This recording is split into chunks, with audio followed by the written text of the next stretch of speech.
হেই দোস্ত, মই আজি আপোনালোকক দেখুৱাম বামুনগাঁৱত থকা এখন ৰবৰ বাগিচা। আমি এতিয়া বাইকেদি গৈ আছোঁ আৰু আপোনালোকে উপভোগ কৰি থাকক ৰাস্তাৰ দুয়োকাষৰ দৃশ্যবোৰ।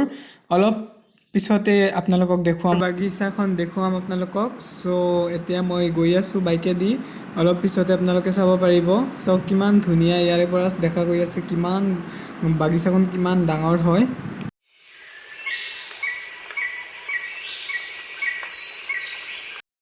ফ্ৰেণ্ডছ, আমি এতিয়া আহি পালোঁ বাগিচাখনলৈ।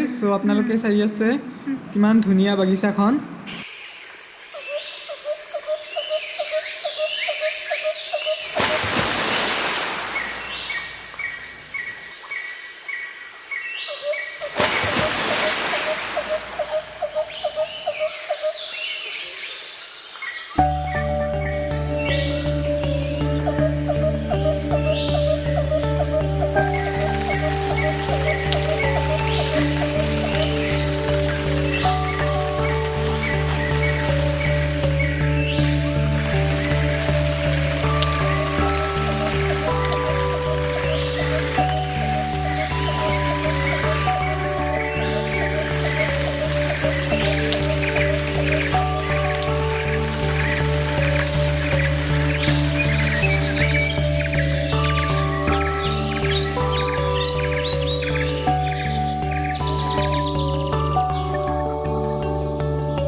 দেখুৱাম এইবোৰ হ'ল ৰবৰৰ গছৰ পৰা ৰবৰ ওলাইছে, চাওক। আৰু ইয়াতে ৰবৰবোৰ এদি আহি কেনে ইয়াতে এখন টিনৰ পাতি লগাই দিছে আৰু ইয়াৰ পৰা আহি কেনে এইটোত আহি কেনে ৰবৰবোৰ পৰে, এইটোত জমা হয়। এনেকৈ ৰবৰবোৰ কালেকশ্যন কৰে।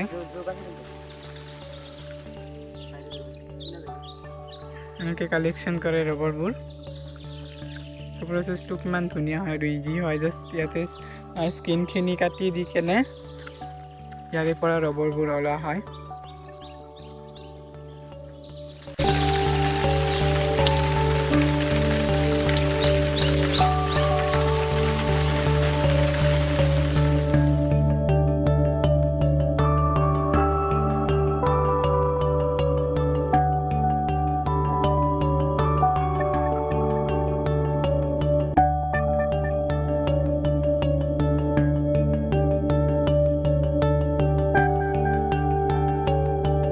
দোস্ত, মই এতিয়া আপোনালোকক দেখুৱাম মোৰ দুজন ফ্ৰেণ্ডছ। এজন অৰেঞ্জ কালাৰৰ টি চাৰ্ট পিন্ধাজন হ'ল আলমগীৰ আৰু এইজন হ'ল মাফিজুৰ।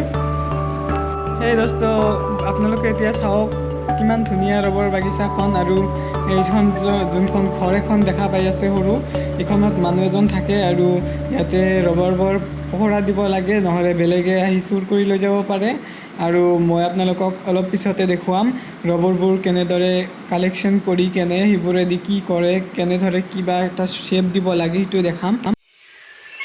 হেল্ল' ফ্ৰেণ্ডছ, এইবোৰ হ'ল ৰবৰ। মই যেতিয়া অলপ আগত দেখুৱালোঁ যে গছৰ পৰা কেনেকৈ কালেকশ্যন কৰি কেনে তাত ডাইচ আছে, তাত তেনেকুৱা শ্বেপ দিয়ে ৰবৰবোৰ দি কেনে ইয়াতে শুকাব দিয়ে। আৰু চাই আছে কিমান শুকাব দিছে, এনেকৈ ৰবৰবোৰ কালেকশ্যন কৰি শুকাব দিয়ে।